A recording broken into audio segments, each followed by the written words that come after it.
Okay, we want to call this meeting to order. And first part of the agenda is requests for late drafting. I recognize Representative Spilsbury.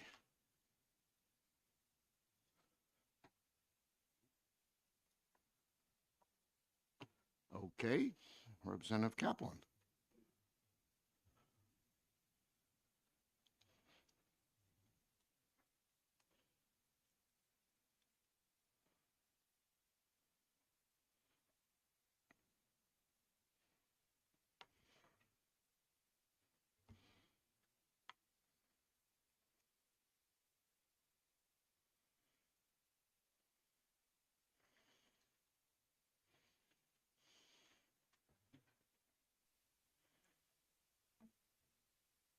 Good morning, Mr. Chair.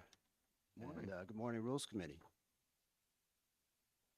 It's not as bad as when I was sent to the principal for breaking the rules, but I'm sure you've heard that before if you're on the Rules Committee. What I'm passing out is an email chain and a draft of the bill as it was sent to the clerk most recently. The email chain has to be read from the bottom up, so if you look at the first page, the bottom email is the first email, and that's the original email sent into the Office of Legislative Services with the request for the drafting of the bill, and that was 12:41 on November 22nd. And the second email going up would be the response from the office saying I was late. And then the third email up would be my response saying, or explaining that I'd received a miscommunication from the actual staff of the legislative office, that the deadline didn't pertain to me, that it only pertained to requests that had already been filed to get all their sponsors lined up. So that was a miscommunication, and through no fault of my own. Therefore, I was not paying attention to the deadline when I filed it 40 minutes late, and so I was requesting to be allowed to, go forward with the legislation. Then the next email up is an email from the actual staffer who was on the email chain. And I blacked her name out because I didn't want to, implicate her. But she's apologizing for for the misunderstanding and for the confusion around her advice. So the only reason I'm sharing that email chain is just to establish that it was really no fault of my own for the late filing, and so here we are today, and I'm asking you to please allow this bill to go forward in the public interest.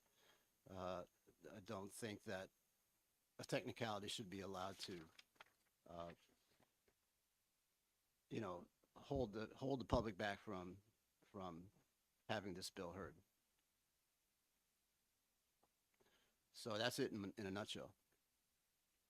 And so I'm here. If you have any questions or if there's anything else I can do.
I ask a question? Yep. Thank you. Morning, Representative Kaplan. Good Could you tell us exactly what the staff person at OLS told you? Yeah, I mean, she told me that the November 22nd deadline only pertained to bills that had already been filed, and that the deadline was to receive all the sponsors that you wanted to have on the bill. Well, just to be clear, you say it pertained to bills that are, the deadline pertained to bills that had already been filed? Yes. Okay, thank you.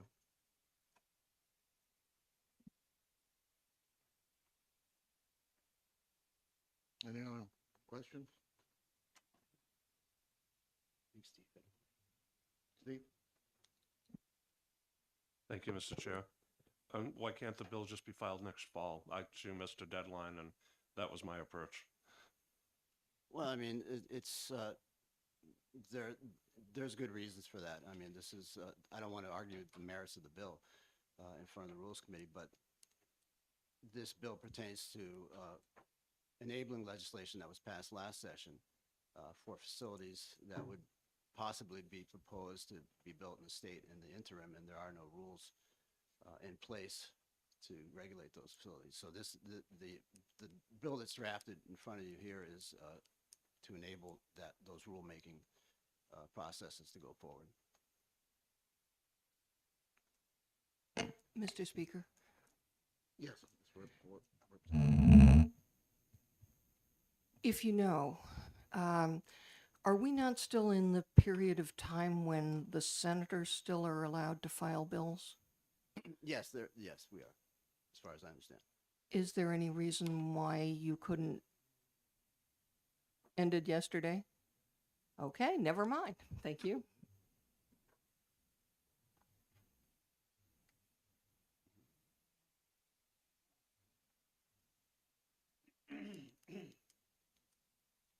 Any other questions for Representative Kaplan?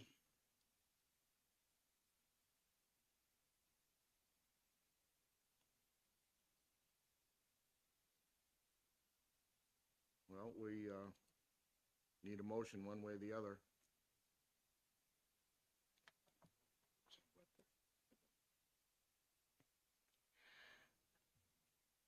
I would move in light of the move deadline and the confusion that we've heard from a number of members. I would move that we allow late drafting on this bill, and I will also subsequently move late drafting on the other bills that were submitted to OLS before 4 o'clock.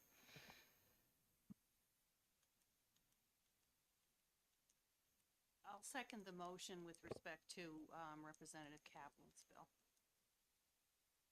Any discussion?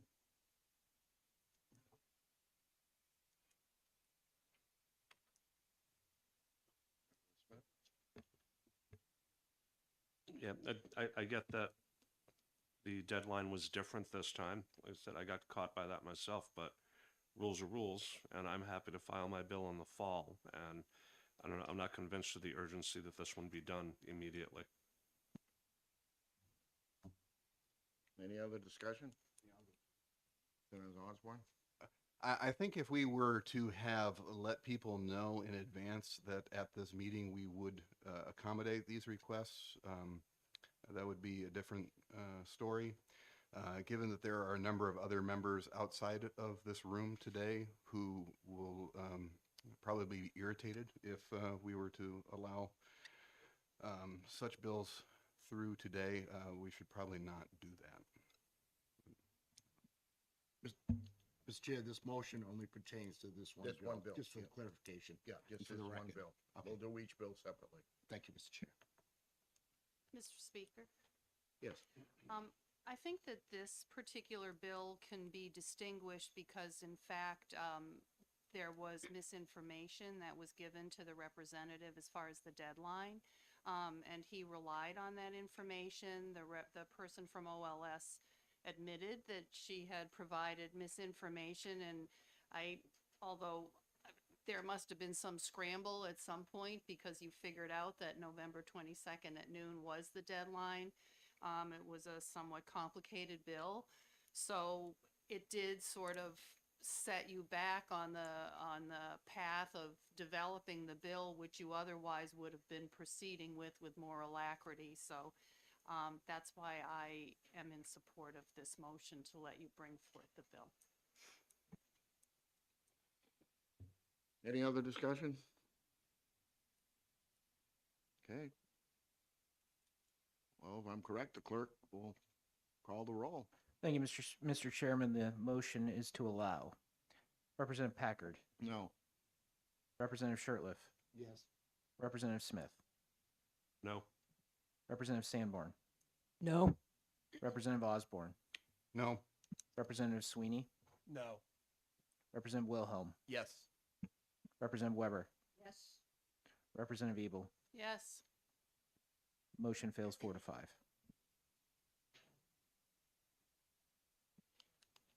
Chair recognizes Representative Panic.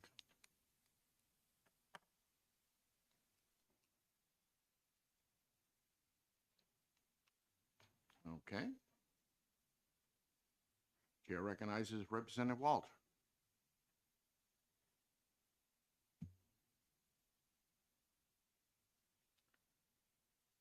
Okay, making things easy.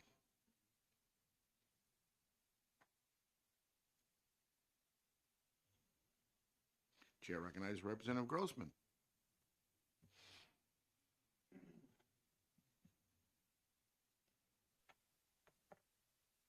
Good morning, Mr. Speaker, and good morning, everyone. Thanks for being here today.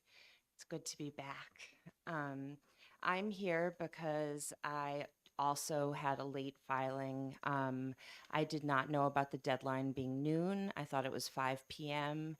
I had submitted an LSR for former Representative Skip Berrien that morning on pool safety. I had submitted some LSRs. And the final LSR that I submitted was for audio video surveillance requirement on special education buses. That got submitted at 12:14 p.m. and everything else went through OLS except for that final bill. So it was an honest mistake, and I would have been willing to go till next session to do it, but yesterday, after speaking with Representative Kutab of Wyndham, we figured out that we have some bipartisan support for this bill and helping her out as well with another bill. So when I got the notification of the Rules Committee, I thought, why not? You know, this is a perfect example of working together and going forward, and it's a safety concern for our students. I did not print out the documentation. Obviously, it's in my email from OLS, but they immediately responded with, you'll have to go to the Rules Committee. So I reached out to Paul Smith, the clerk, Rachel in our staff office, and realized that this was an opportunity to learn about the process. So here we are. Thank you, Mr. Chairman. Good morning, Representative. Could you elaborate briefly on what the safety issue is of this bill? Yeah, the so merits? I presented this bill in my first term, and it was tabled.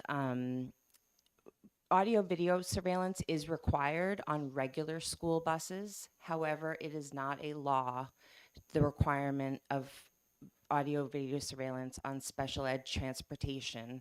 And the issue came up sometimes in the North Country or around more rural parts. A student may not be transported on an actual school bus. It might be like a van type. But when we worked on this during my first term, and then the second term was COVID, so I just thought to hold off. The state police, the ACLU helped work with us in terms of defining the vehicles, and also privacy was an initial concern about who would be watching the audio video surveillance, who would have access to it. Most school districts have that as part of their general safety and security protocol.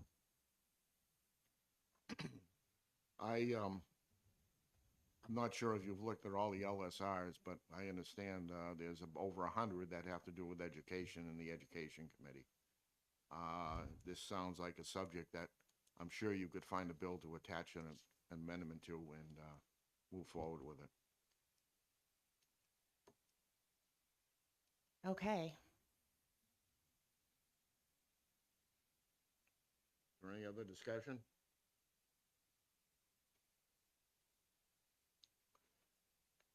We need a motion.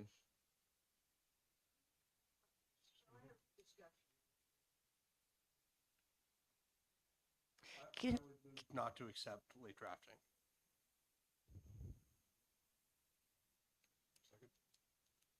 Second. Motion has been made and accepted. We're open for discussion. Representative Weber? Thank you. I understand the idea about attaching this to a different education bill, but it seems to me that it's much cleaner, provides much better notice to the general public if we allowed late drafting of the bill so it could go through the full bill process. And I sincerely hope that if it gets attached to a different education bill, it will have a separate noticed public hearing, because we have seen over the past years, some sessions we have real mission creep as to what gets attached to a bill. And, you know, I'm remembering back when anything that had anything to do with landlords and tenants got attached to another landlord-tenant bill. And it did not give people adequate notice about what was being done to them and their rights, because there was never any public hearing on it. So I hope that if this does wind up being attached to something else, there will be a separate public hearing. But I'm going to say no, because I think it ought to be allowed for late drafting. Thank you. Am I allowed to make a comment related to attaching it? Yeah. Well, also just wouldn't confusion if there is fiscal note attached as well. I think that this would probably be on the part of the bus providers, but there's a question on the fiscal of who would be paying for this piece of equipment. And I have to say, this is about kids on school buses, and particularly I'm chair of the Bipartisan Disability Caucus, and I know we have members here that support our caucus. This is about the safety of our vulnerable kids, and my son, who's 17, is one of those kids. He cannot tell me when he gets off the bus what happened, what went on, and there have been situations where it's because of the audio video surveillance that we had in our school district that parents demanded, that we didn't have to get police involvement or outside involvement. We were able to just look at the video and see what was going on with kids that are nonverbal. And it's also safety about it. This representative, Kutab from Wyndham, shared a story where she went to her school district. So Yeah, it's, we, Representative, we don't want to go too far off the subject. it's just an important issue. That's my Is there any other discussion? Representative Sanborn? Of course, we're very sympathetic because of the situation and because of the bill for both of you. But we try to be really consistent in the Rules Committee about following the, was it an emergency, you know, that kind of thing. So I'm sorry, I'm not going to be able to support this, but hopefully you can have it amended onto something. I'd welcome any suggestions as well. Thank you. Well, like I said, we know of at least 100 bills that are going to education. So out of those 100, I'm sure we could find a place for this. Mr. Speaker, I'd just like to speak in favor of letting the bill come in for late drafting. I'm very concerned about the safety of the children on these vehicles and somewhat alarmed that it's not already required. So, thank you. There be no further discussion. Clerk will call the roll. Thank you, Mr. Chairman. The motion is to not allow. Representative Packard, Yes. Representative Shertliff, No. Representative Smith, Yes. Representative Sanborn, Yes. Representative Osborne, Yes. Representative Sweeney, Yes. Representative Wilhelm, No. Representative Weber, No. Representative Ebel. No. Motion to not allow is adopted 5-4. Thank you. Happy holidays. Representative Keller?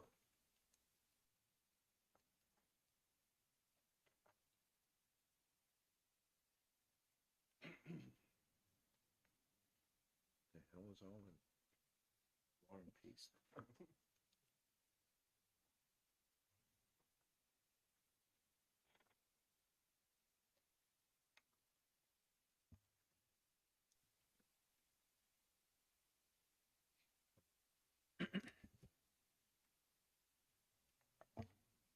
Thank you, Mr. Speaker and members of the Rules Committee. I have three documents getting passed around, or three kind of bundles of documents getting passed around. The issue in question came to my attention on December 14th. As you can see on the first, there's kind of like a the first document, there is kind of like a draft 2000 or December 14th, 2020 across the side of it. And this document is from my town budget committee, where we were considering the next year's warrant articles. And on page 5 and on to 6, there was information about the newly adopted veterans credit that was part of HB 1667 last time, and the explanation said that essentially we had to accept the veterans credit as expanded by 1667.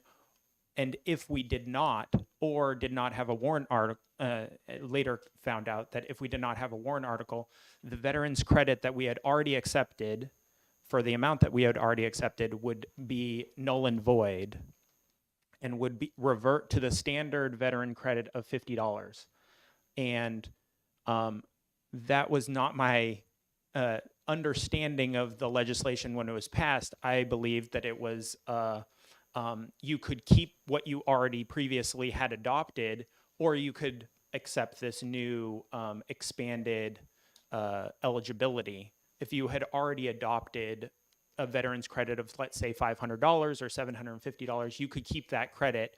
And if you wanted to, the legislature was offering you a more expanded option, and you would could put that on the ballot, and the town could be able to decide whether or not they wanted to expand that definition to the in addition to the people that they've already offered that exemption to. And so giving that information, I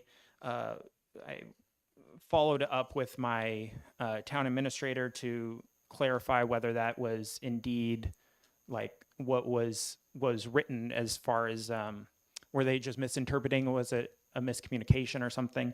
And the second document is the technical information released from the Department of Revenue, which you can see on the second page, I guess. So if you've already had the standard veterans credit, it first says essentially you don't have to do anything because you haven't accepted anything. It just automatically changes. But if you have accepted the optional veterans tax credit or the all veterans tax credit, in the bottom bullet of each of these kind of all veterans or standard veterans, it says if the optional veterans tax credit is not readopted, the standards veterans tax credit, which is $50, will be in place for January 1st or April 1st, 2023 tax year, which will also include the expanded eligibility requirements. So it does the same thing for the all veterans tax credit. So what would happen is that if you didn't put in a warrant article, or you didn't bring up this at all, you would automatically revert to the $50 veterans tax credit, which I don't believe was the intention of the House, and I don't think that it would be a great topic of discussion if it was. So with that information, I went to the Attorney General's office to get clarification on the actual law and say, is this your interpretation of the law? And I had a conversation with them on Friday over the phone, and I got this document, the third document that I passed around yesterday from them, explaining that yes, that is the current understanding of the RSA. Even though, so the RSA says, I think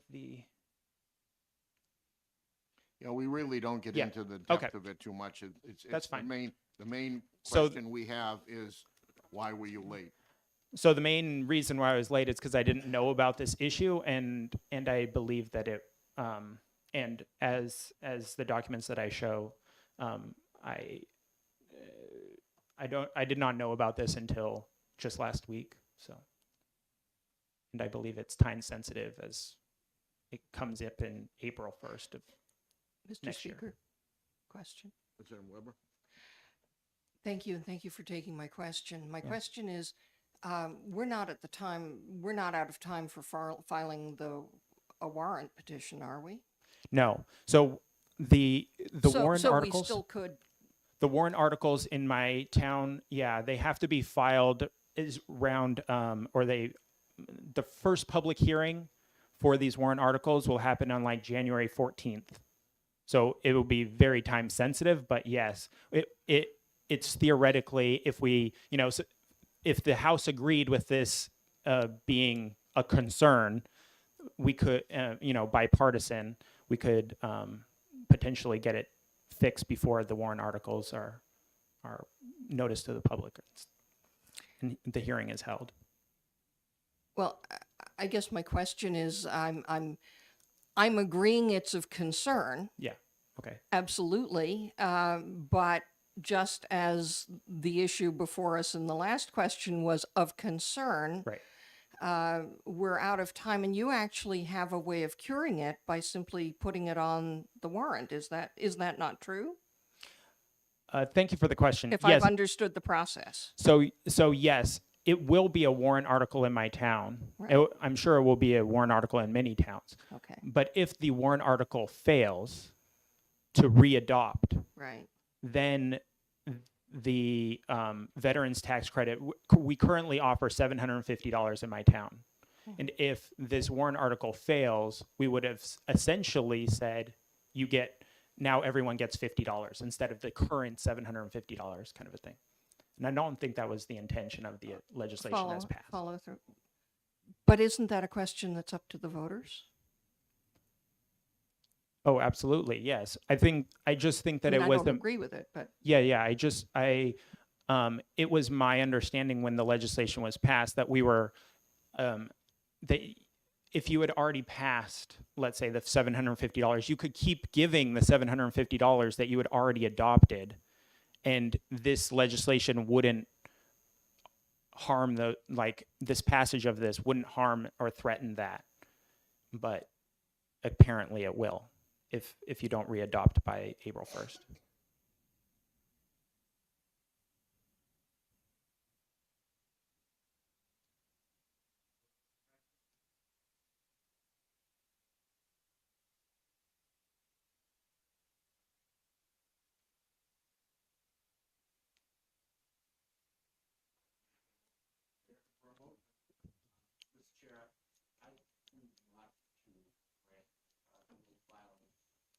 That's fine.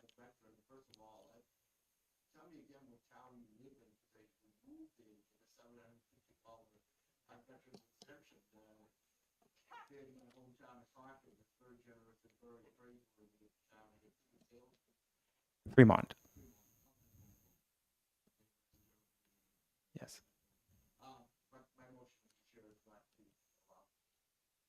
That's fine.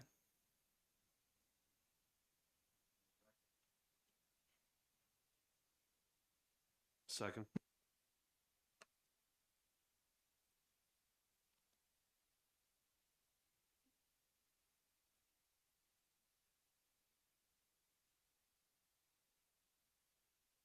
Thank you, Mr. Speaker. I just want to say I'm looking forward to helping campaign for this warrant article in the spring when you're out there. So unfortunately, I'm going to have to vote against this as well. But it's very clear that there's a path that goes directly to the voters in order to reauthorize the program.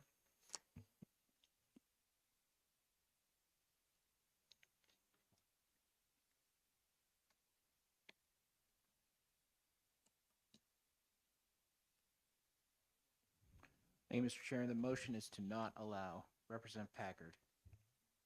Representative Shirtliff. Representative Smith. Yes. Representative Sanborn. Yes. Representative Osborne. Yes. Representative Sweeney. Yes. Representative Wilhelm. Yes. Representative Weber. Yes.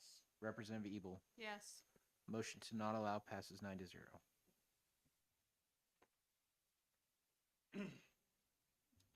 Representative Ladd?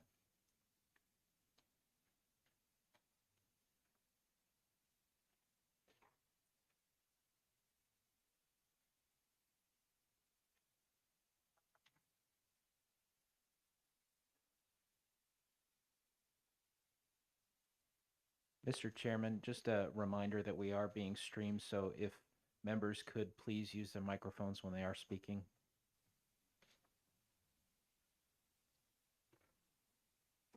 Good morning, Mr. Speaker and members of the Rules Committee. For the record, my name is Rick Ladd. I'm representative from Haverhill, Benton, Piermont, Landaff, several communities up in the Upper Valley area. I'm here today to ask for late consideration for a request that's come out of our Teacher Shortage and Recruitment Incentives Study Committee, which has currently been enacted this previous session, and it is still active. You can see on the sheet below here, I have the meeting dates in which we have met already, starting in August 31 and diligently right through to November 29th, beyond the deadline for November 22, in which late filing has to occur.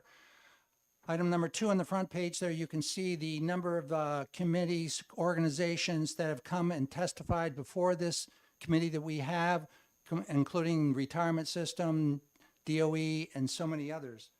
I'm here today to ask for an extended date for the purpose of looking at the teacher shortage, which we have now confirmed that we have in this state. When this committee started, we had put out a survey through the Department of Education, through Steve Appleby, the director of certification, and the return in October was just a meager 16% from superintendents. In November, we had 40% return.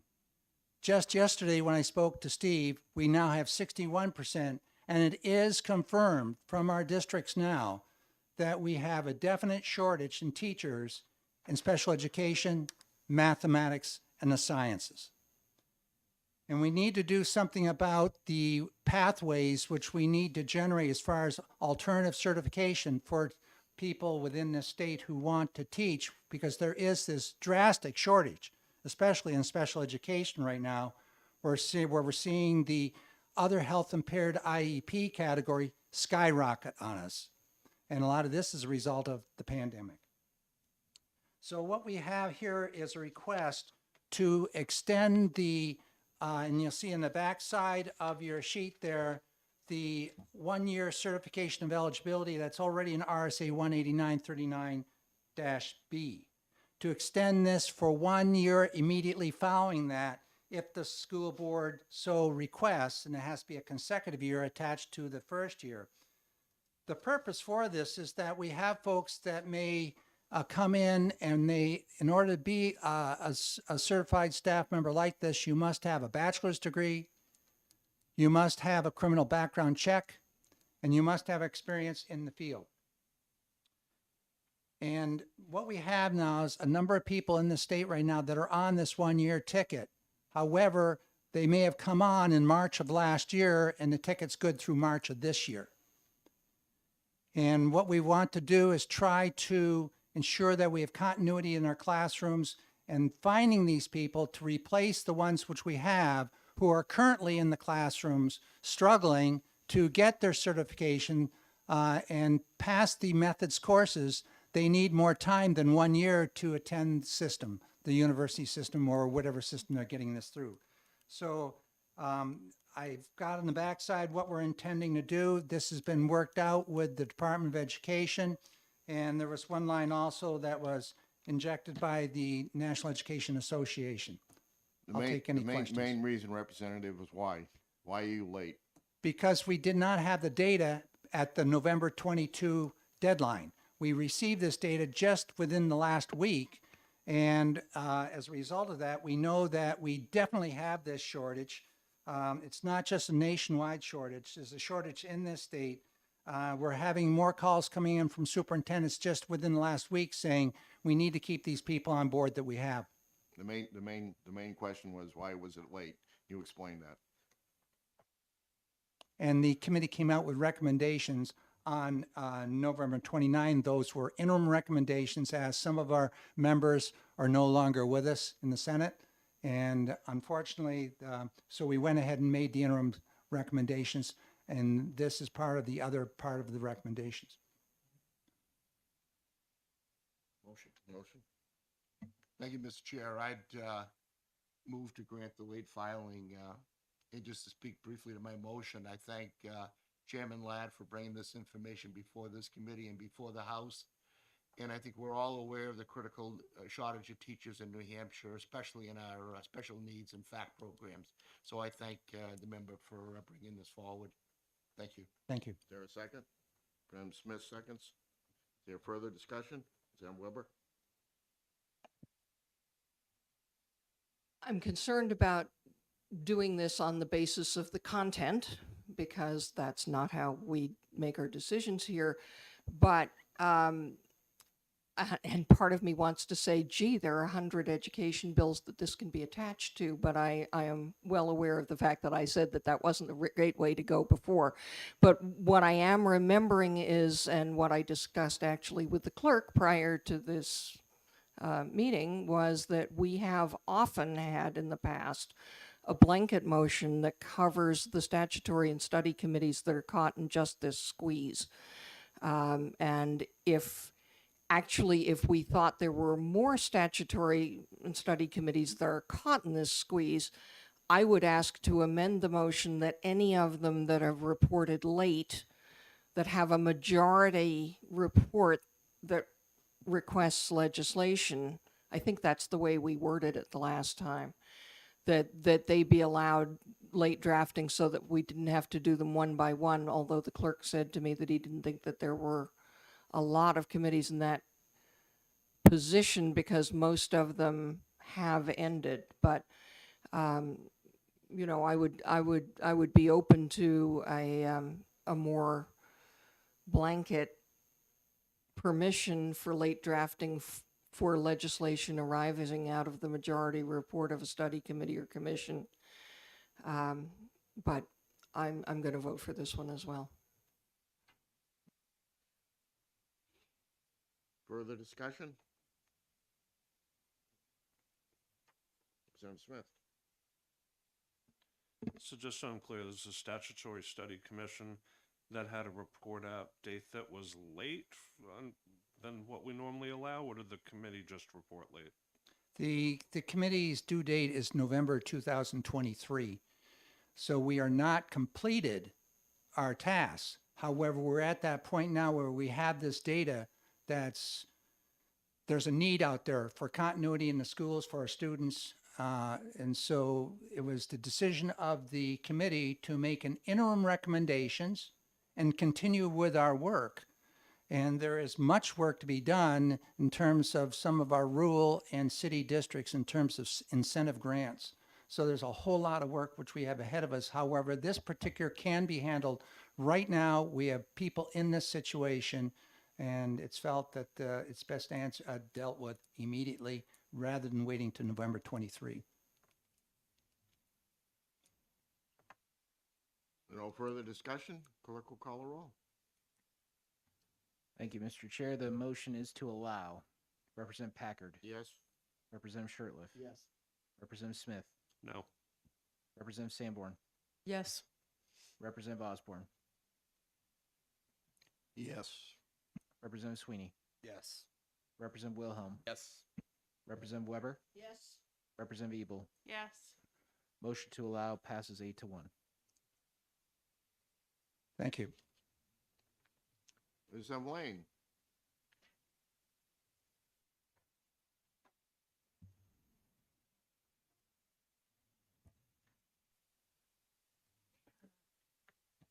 Good morning, Mr. Speaker and members of the committee.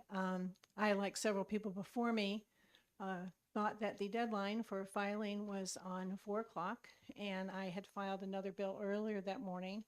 And I was rounding up co-sponsors for this bill. And when I had done that, I submitted mine at 1:14, and it was in, and I had no misinformation, except for my own misunderstanding that the deadline was at 4. And this is a bill for an independent redistricting committee. I'm on the election law committee. It's one that we had as a priority. So I'm here asking for your, I guess, mercy to allow us to file this bill. And it's the same bill that was filed in 2019 and passed both houses, but was vetoed by the governor.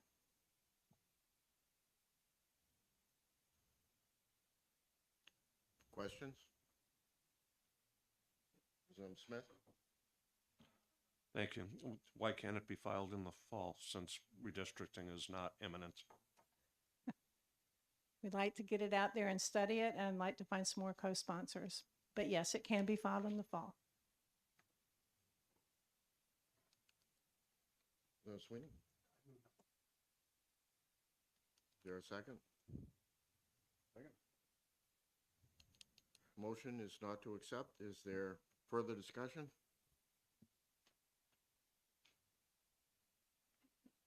Oh, Senator Wilhelm? Thank you, Mr. Speaker. I'm going to vote against the motion in hopes of allowing this bill to be drafted, just consistent with the other that were filed later in the afternoon with the normal. The previous deadlines had been at 4 o'clock. This one was noon, and hope that in the future, if we do a noon deadline, that we can we'll make sure that staff are reaching out to members and reminding them of that firm deadline at noon. Thanks. Further discussion? Not, clerk will call a roll. Motion is to not allow. Representative Packard. Yes. Representative Shirtliff. No. Representative Smith. Yes. Representative Sanborn. Yes. Representative Osborne. Yes. Representative Sweeney. Yes. Representative Wilhelm. No. Representative Weber. No. Representative Ebel. No. Motion to not allow passes 5-4. Thank you. Thank you. Mr. Chairman, if I may just take a moment, now that we've gone through the list of late drafting requests, I did want to just mention, for the record, we published these dates. They were adopted by the House on March 31st of this year. And I would just note that going back to at least 2010, the filing deadline sign-off has been 12 o'clock. So I did want to just mention that for historical perspective. Thank you, Mr. Clerk. We have late drafting and introduction from Representative Weiler on HB1 and HB2. Mr. Chair, my understanding was Representative Weiler was not going to be here, but Representative Smith was going to be making the motion on his behalf, or the introduction, excuse me, on his behalf.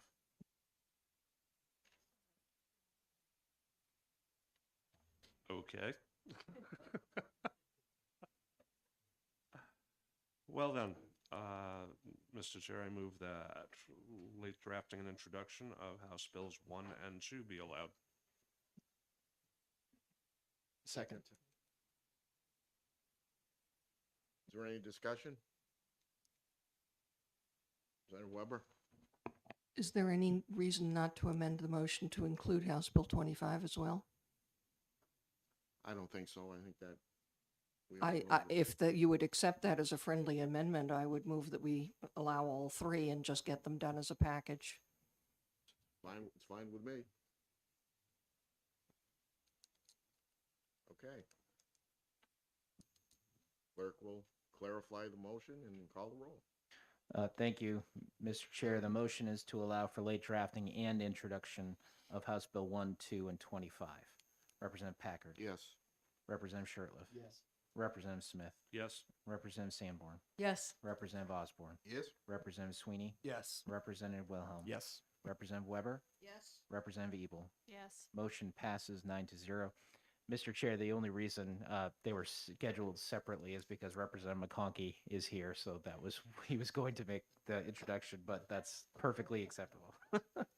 I'm sure he had a lovely ride down and will have a lovely ride home. Seeing your faces is worth Thank you.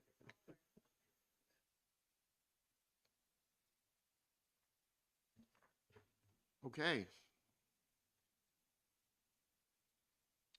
Next is House Rules Proposals. This is in no particular order. Chair, House Amendment to House Rule 20, proposed by Representatives Smith and Wilhelm.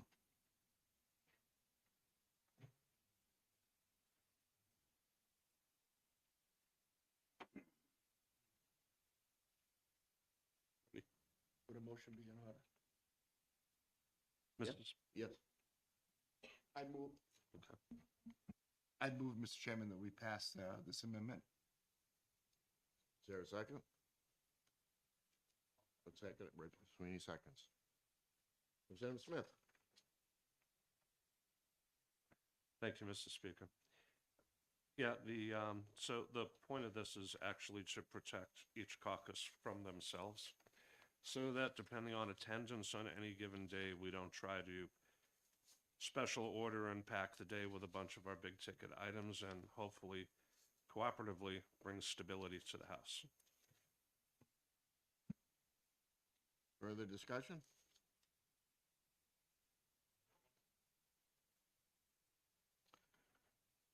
Motion is to pass amendment to House Rule 20. Clerk will call the roll. Representative Packard. Yes? Representative Shertliff. Yes. Representative Smith. Yes. Representative Sanborn. Yes. Representative Osborne. Yes. Representative Sweeney. Yes. Representative Wilhelm. Yes. Representative Weber. Yes. Representative Ebel. Yes. Motion passes 9-0. Excuse me, the amendment.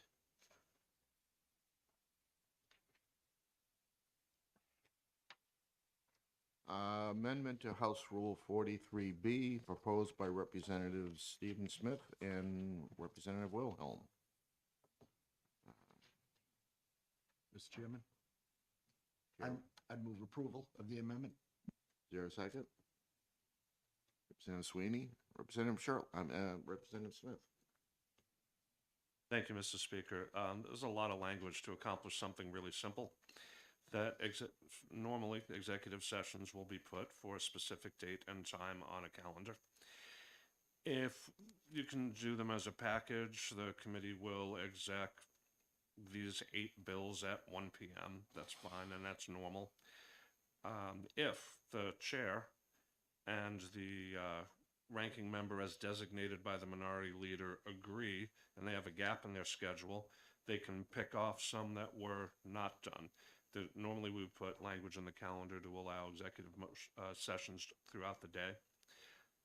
The point of having the concurrence of the chair and the ranking member, I thought it was practice. I always did it. But this way we establish it as policy that you don't pull a fast one on either side. And hopefully they can pick off their work, get ahead of the calendar. Thank you. Discussion?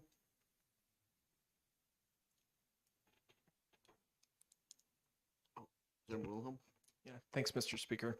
I think this is just another one of these a rules amendment that helps to provide stability for the chamber. The last one was on the floor. This one's in committee rooms, and happy to co-sponsor and to vote in favor. No further discussion? Clerk will call the roll. Representative Packard. Yes? Representative Shertliff. Yes. Representative Smith. Yes. Representative Sanborn. Yes. Representative Osborne. Yes. Representative Sweeney. Yes. Representative Wilhelm. Yes. Representative Weber. Yes. Representative Ebel. Yes. The amendment passes 9-0. Amendment to House Rule 44, proposed by Representative Stephen Smith and Representative Wilhelm.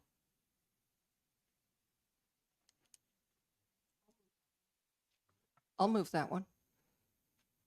Senator Weber moves. Is that seconded? Representative Sweeney? So it's moved and seconded. Representative Smith? Thank you, Mr. Speaker. This rule simply addresses a calendar glitch, allowing us to put things on a calendar to be noticed for the following Monday. Go from the 4 to 3 days notice for the public hearing. Otherwise, if you're a committee that meets on Mondays, you have to do everything a week and a half, 2 weeks in advance. Thank you. Any further discussion?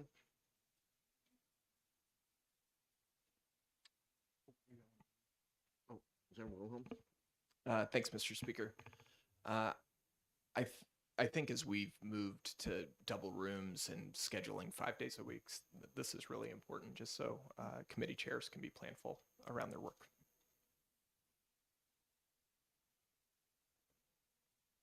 If there be no further discussion, clerk will call the roll. Representative Packard, Yes. Representative Shirtliff, Yes. Representative Smith, Yes. Representative Sanborn, Yes. Representative Osborne, Yes. Representative Sweeney, Yes. Representative Wilhelm. Yes. Representative Weber, Yes. Representative Ebel. Yes. Motion passes, amendment passes 9-0.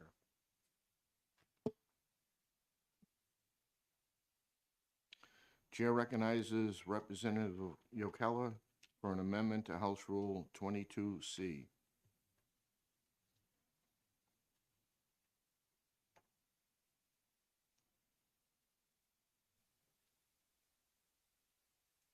Thank you, Mr. Speaker and members of the committee. This amendment, or proposed rule change, is just to require that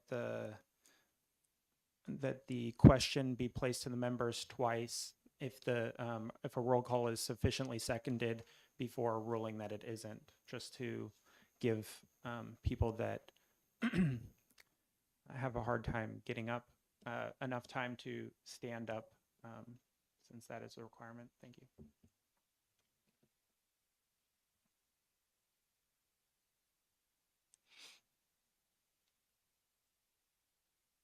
Chair, Motion. Mr. Chairman, I'd move not to accept the amendment. I think it's somewhat, with all due respect to the member, it's a solution looking for a problem, and I just don't think it's necessary. Thank you, Mr. Speaker. Is there a second? I'll second. Then Osborne seconds it. Is there discussion?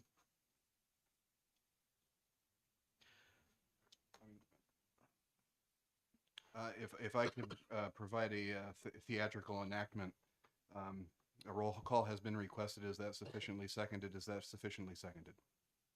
I don't know that this would solve that problem.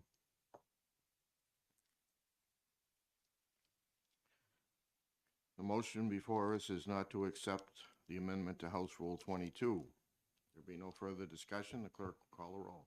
Representative Packard, Yes. Representative Shirtliff, Yes. Representative Smith, Yes. Representative Sanborn, Yes. Representative Osborne, Yes. Representative Sweeney, Yes. Representative Wilhelm. Yes. Representative Weber, Yes. Representative Ebel. Yes. Motion to not accept is adopted 9-0. Representative Sweeney proposes amendment to House Rule 46.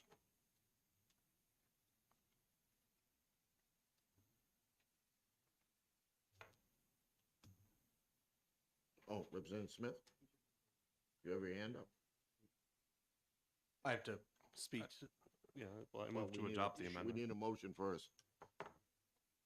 Yes, Mr. Speaker, I move to adopt the amendment. I'll Why don't we- second. well, yeah, first of all, I'm sure it was right. You need to Move go up there down. and move down and Move- explain it. sure.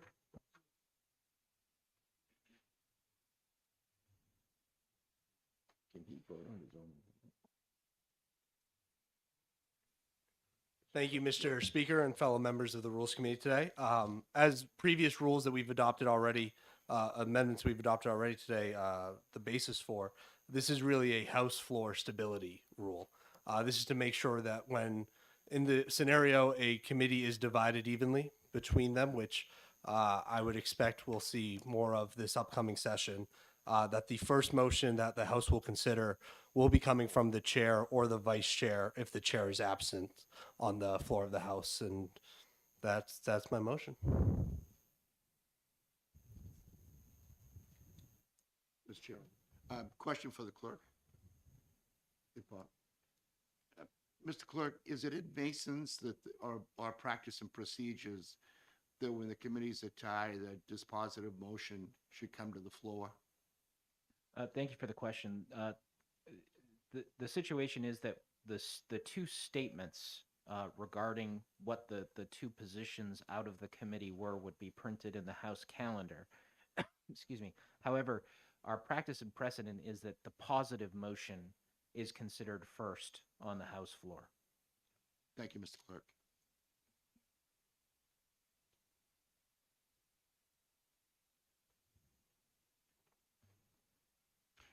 Thank you, Mr. Chair. Briefly, I'm going to vote against this motion. Many of us in this chamber, including you, Mr. Speaker, have a great deal of respect for our practices and precedents and the traditions of this institution. We've always brought, in my 19 years now in the House, a dispositive motion to the floor when the committee is tied in a vote is the first item taken up. It's something that we have always done. We take pride in that. I think we should continue with that practice and precedent in honor of this House and the people who have served before us and have carried on that tradition. So I will be voting no on the motion. Thank you, Mr. Speaker. Representative Weber? I too very much disagree with this motion and will be voting against it. And that's because these are committee reports. And they are the report of the whole committee, not the report of the chair of the committee. And I believe that when a committee is divided, there's good reason for it because there are good arguments on both sides. And as the clerk has told us, we put both of those reports in the calendar. And if we allow the chair of the committee to decide which motion gets made first, we negate the work of everybody else on that committee. And I think it's a very unwise motion for us to take. If we continue always taking the positive motion first, then they are divided randomly between those that want the bill to pass and those that don't want the bill to pass. That's an even division. It's an equal opportunity for each bill to stand or fail on its own merits.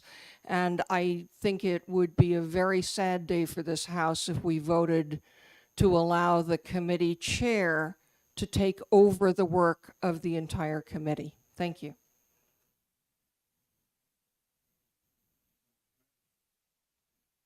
Thank you, Mr. Speaker. I just want to address the past practice and precedent issue. Amazingly, I think I've served under 7 speakers, and I specifically recall 3 of them on the House floor setting new precedent unilaterally. One of them actually explicitly stated so. Our sources of authority, practice and precedent, are below House rules. So if we're going to do something different, changing the House rule is the proper way to do it. So I don't have any objection based on that argument.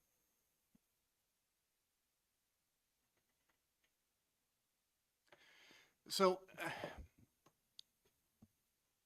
I don't think we've ever had a situation where we have had more than 1 or 2 no recommendations out of committees in an entire year.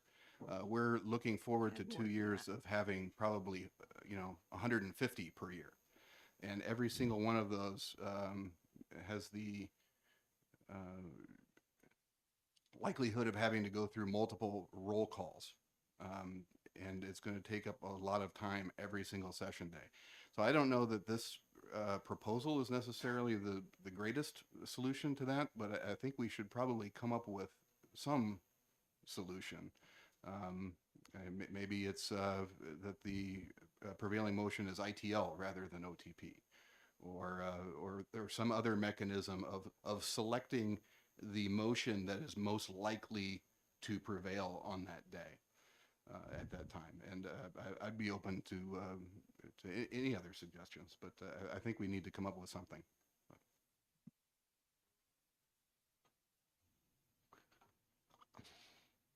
I think that's my concern, is that we've never been in this position before. And is this the answer? I'm not sure, but I agree with the majority leader that something, we need to come up with something that's fair to both sides if we're gonna have a number of no recommendations. And just always going forward with the ought to pass motion, I think it's unfair for either one of the bodies. Senator Sherrill? Mr. Chairman, I can see where you genuinely feel a dilemma over this situation. And I think it's something that the House should discuss. Would a motion to table this amendment be in order? No, Representative, we can't table in committee. You can not recommend it or recommend it, and Up or down? it could certainly come as a floor amendment, as any amendment can on January 4th. Since the amendment cannot be tabled and there are questions, I would ask the committee to vote against it and let some of us talk, as many as possible, and look at the different scenarios. But to vote for something because we don't know what the future is going to hold for this body, I just don't think is inappropriate, especially after the comments by the majority leader and the speaker having concerns. I think we should not act in haste and pass something, and I'd ask the committee to vote no on the amendment. Just to clarify, if Representative Sweeney wished to withdraw his amendment, he could certainly do that as well.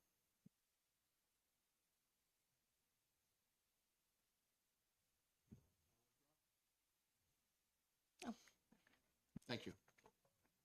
I do believe though that we do have to come up with a solution that's fair to both bodies.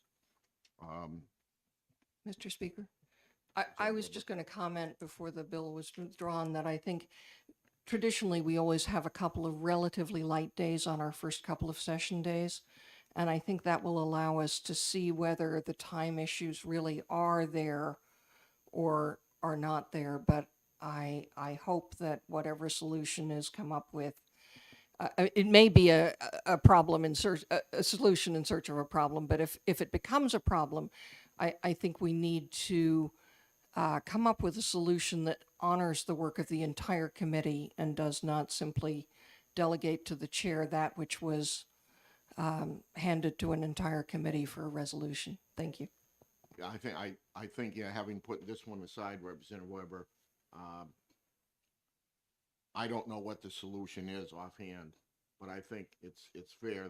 It's only fair for both bodies that we come up with some solution that doesn't penalize either one of our bodies. Would always happen to be second, on the motion. So I guess Representative Wilhelm, you and I got some work ahead of us. I'm looking forward to it, Mr. Speaker.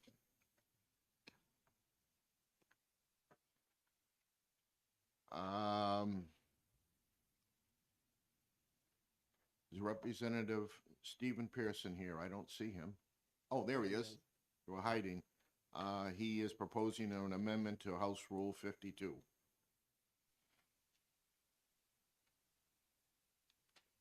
Thank you, Mr. Speaker and friends and colleagues. My proposal is to change the threshold to remove a bill from consent from 1 member to 3 members. 3 members does not even represent 1% of our body. The purpose of my amendment is to do 2 things. One, my understanding of the purpose of removing a bill from consent is because there was either new information brought to light or circumstances have changed, and a fair and reasonable argument could be made on the floor of the House as to the content of that change, and in fact overturn the opinion of the committee that put it on consent. In my 2 terms in the House, I have seen this weaponized. It has been used when members were upset that their bills were killed on consent. it has been used to grandstand for speech purposes. And in a divided house that is nearly tied, I don't think that we have the time for that now. The threshold of 3 is not a monumental mountain to climb at all. If something is legitimately needed to be removed, to find 2 other members to agree with your position should not be that difficult. So that is the purpose of my amendment, and I'm asking for your support. Thank you. Motion of Shirley? Thank you, Mr. Chair. I move to accept the amendment. And just to speak briefly to my motion, I think the majority leader spoke eloquently earlier when he alluded to the fact the time is going to be of the essence in the upcoming session. And as the sponsor has said, and I know you've seen it, Mr. Speaker, as have I, there have been times in the history of the House where members have taken bills off consent for the simple reason to be punitive to the whole body. And I think to ask for 2 additional members to agree to take a bill off consent is not that big a hurdle, and I think this amendment has merit, and I'd ask your support.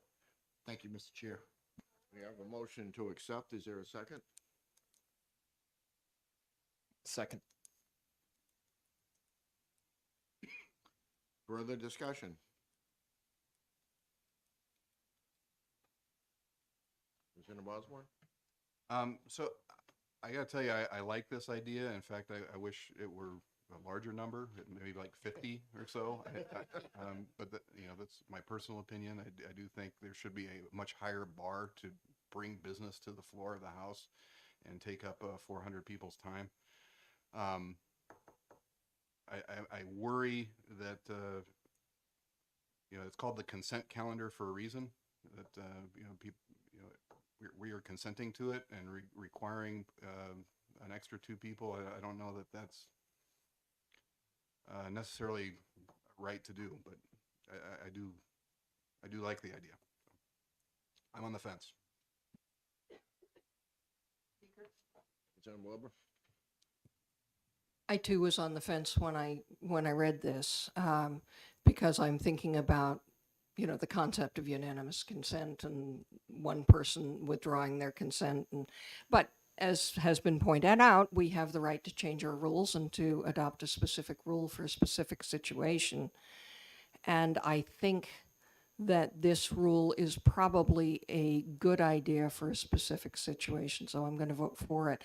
But I will say that there have been times when committees have just gotten things flat out wrong, and I'm remembering the requirement that everybody who swam in Lake Winnipesaukee would be required to wear a red bathing cap, which came unanimously out of committee, and which became the subject of a fairly lengthy debate. But, and they were rightly concerned about safety, but people get to make their own decisions on that kind of thing. Anyway, the more I think about it, the more I think that 3 people at a minimum defeats the one person who is trying to make a point and hold us all hostage, which has happened in the past. So I'm going to vote for it.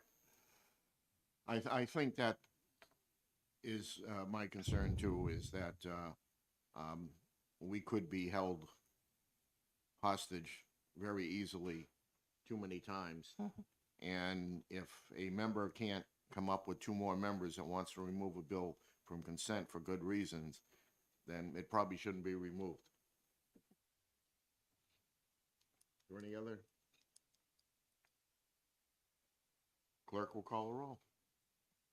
The motion is to accept the amendment. Representative Packard. Yes. Representative Shirtliff. Yes. Representative Smith. No. Representative Sanborn. No. Representative Osborne.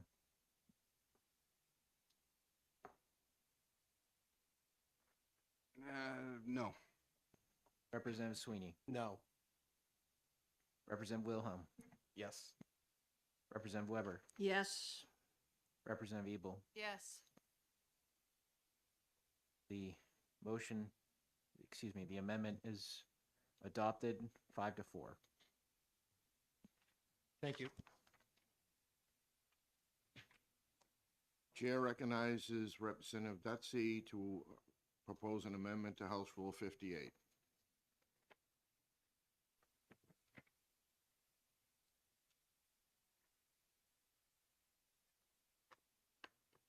Is your microphone?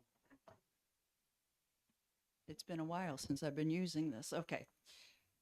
I'm proposing a rule change to 58A1 to change it from prayer to invocation. And the reason I'm doing that or requesting that is that the word invocation is more inclusive than the word prayer. It also does include the word prayer if so chooses, but it does not necessarily mandate that it be a prayer. So right now we have a situation in the state of New Hampshire where only 20% of our citizens attend church on a regular basis.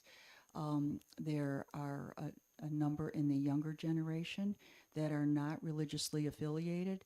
And I just think moving forward, would be in our best interest and show progressiveness to make this change for inclusion.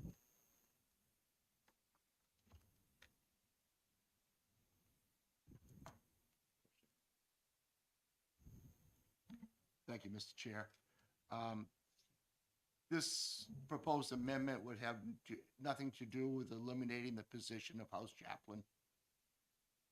No. Thank you.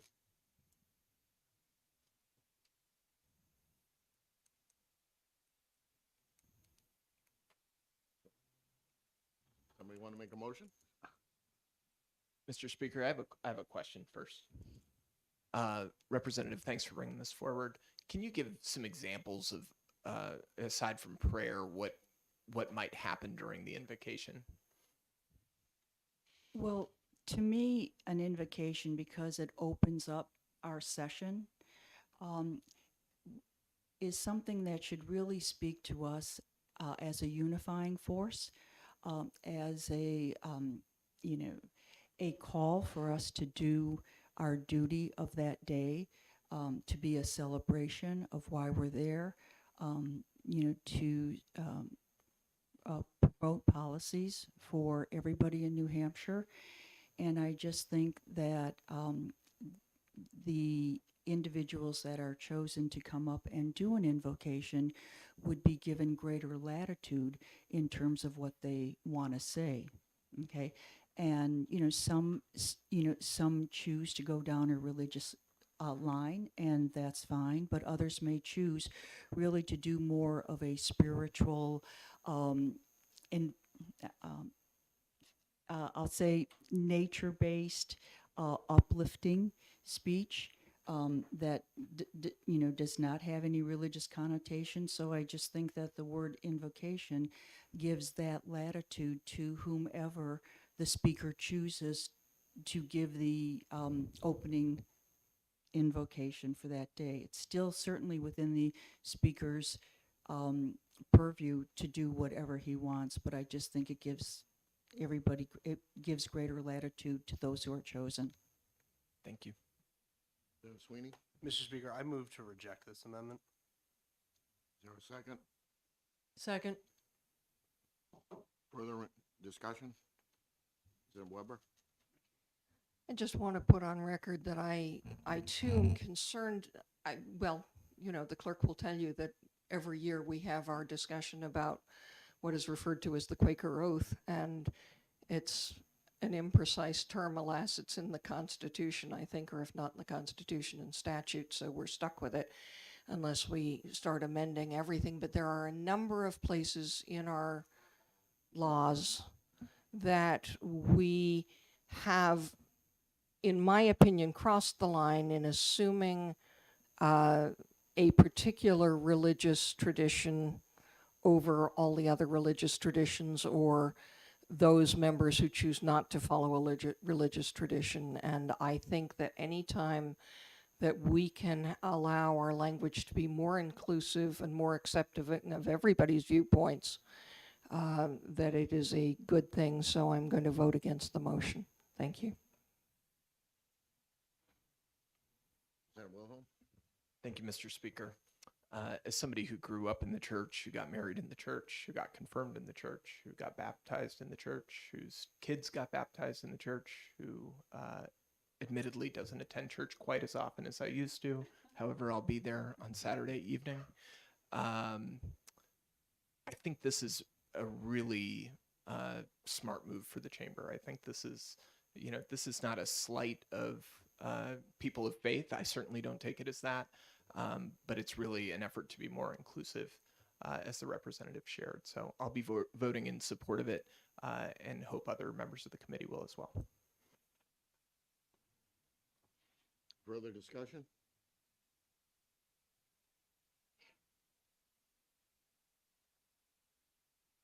Clerk will call the roll. The motion is to not accept the amendment. Representative Packard, Yes. Representative Shirtliff. No. Representative Smith, Yes. Representative Sanborn, Yes. Representative Osborne, Yes. Representative Sweeney, Yes. Representative Wilhelm, No. Representative Weber, No. Representative Ebel. No. Motion to not accept passes 5-4.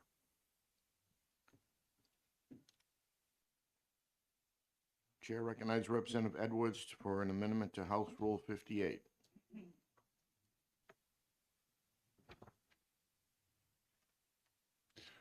Thank you, Mr. Speaker. This is, I'm here to represent Representative Andrew Prout's amendment here. It's in my name. He had a job. I'm unemployed, so that's why you get to talk to me today. So this is a rule change that imagines maybe the worst case scenario of what a divided House may lead us to. And that is when it comes to unanimous consent at the end of the day, potentially a very long day, that people rise to the floor and bring forward a speech, a floor speech that's intended to be contentious and to throw a few elbows. What this rule would do would be allow somebody to challenge the unanimous consent, and it would require a 2/3 vote in order for the individual to be allowed to continue. That would create a mutually assured destruction scenario where the speech, the floor speech, would need to be able to garner some bipartisan support, a significant amount of bipartisan support to continue. And I think with the proper leadership from each of the caucus leaders, that the discipline that this would provide would mean that we would still get interesting, important, relevant, unanimous consent speeches before us. But it may, it is intended to prevent those who might use their opportunity to throw a few elbows. And given our numbers, given that the alternative for the House is to have individuals who object to the unanimous consent just simply leave for the day early, then we start to get into potential quorum issues and just maintenance of the House. So, so I would hope that that you would consider this favorably. It's not a new issue. I think we've discussed this potential rule change or something similar in the past. So hopefully you're familiar enough with it that you can apply your own theory on the benefit of this proposal.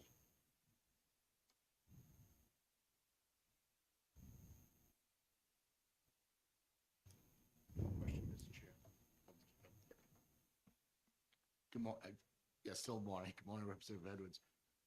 My question is, I'm curious why the bar was set so high at a 2/3 vote.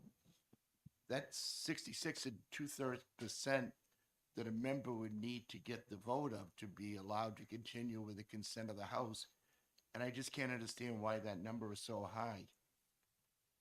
I respect the question. I think that's a very fair question. In order to provide you a point of view on it, not one that I necessarily am passionate about, but the word unanimous implies an extremely high bar. And 2/3 is actually pretty far away from being unanimous. And so I think if you flip it around and look at it the other way, what is a unanimous consent?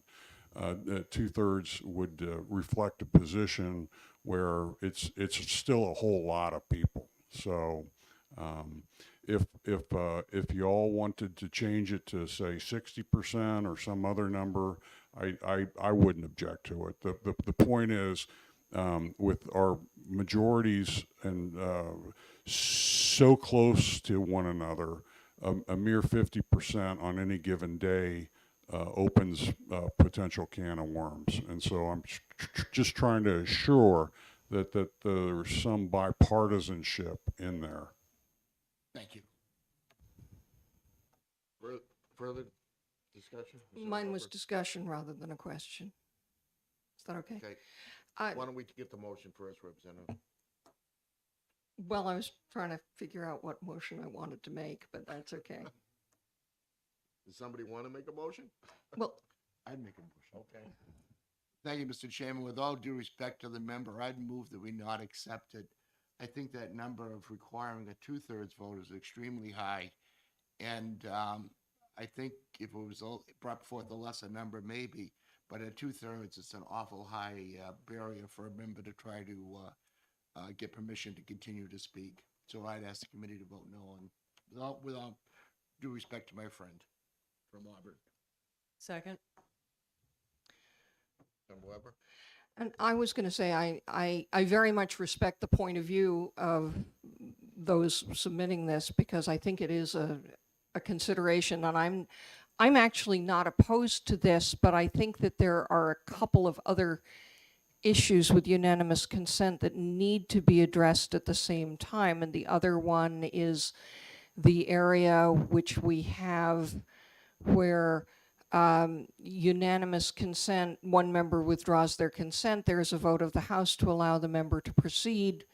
Very early on in the discussion, the member proceeds, the content becomes exceedingly offensive, and there is no longer any way to stop them because the ruling was at that time that you could only make the motion once. I personally would argue that further intervening offensive speech would allow a renewal of the motion, but I don't think that's articulated well anywhere, and I was unable to come up with an articulation to present to us today, but I would like us to continue to have the discussion because I do think the point here is well taken, but I think there's several things that need to be addressed as a package.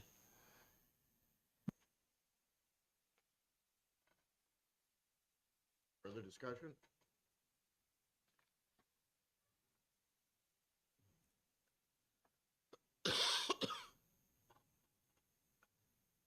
Clerk will call the roll. The motion is to not accept. Representative Packard, Yes. Representative Shirtliff, Yes. Representative Smith, Yes. Representative Sanborn, Yes. Representative Osborne, Yes. Representative Sweeney, Yes. Representative Wilhelm, Yes. Representative Weber, Yes. Representative Ebel. Yes. Motion to not accept is adopted 9-0.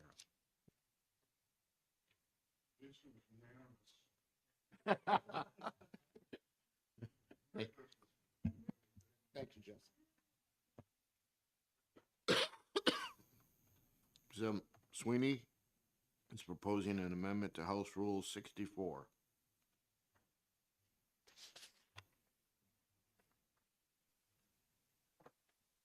Thank you again, Mr. Speaker. Thank you again to the members of the committee.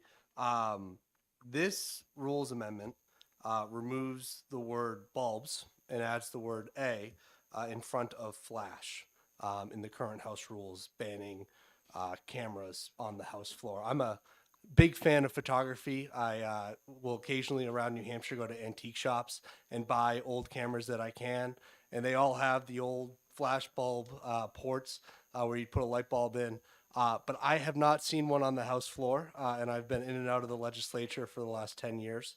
So I do think the update, you know, not to undermine the institutionalism or the history of the House and how we do things, but I think this is an area where we can update the rules, where a simple flash does not have a bulb associated with it anymore, and that's that's it. That's the amendment. Nothing else. So.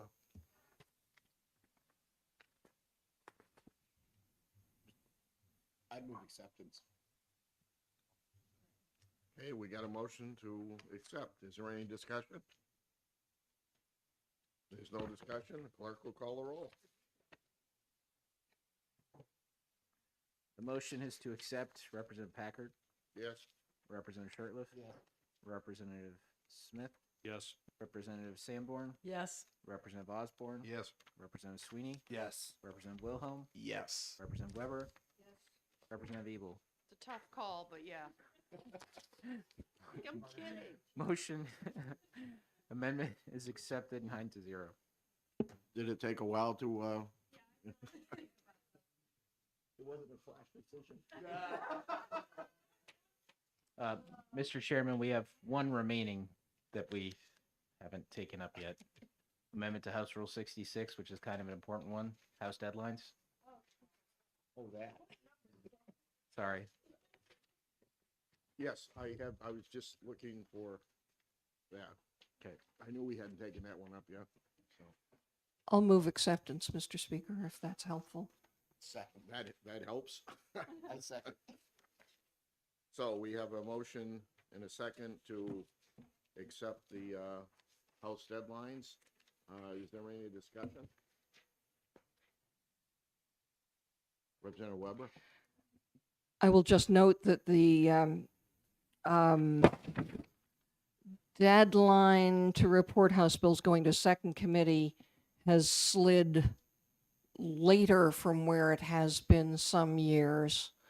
And then later in the calendar, there's some squashing to make up with that. But we're going to be pressed for time somewhere in the calendar, no matter where we put things. So I see no reason not to adopt these, and I would move that we accept them.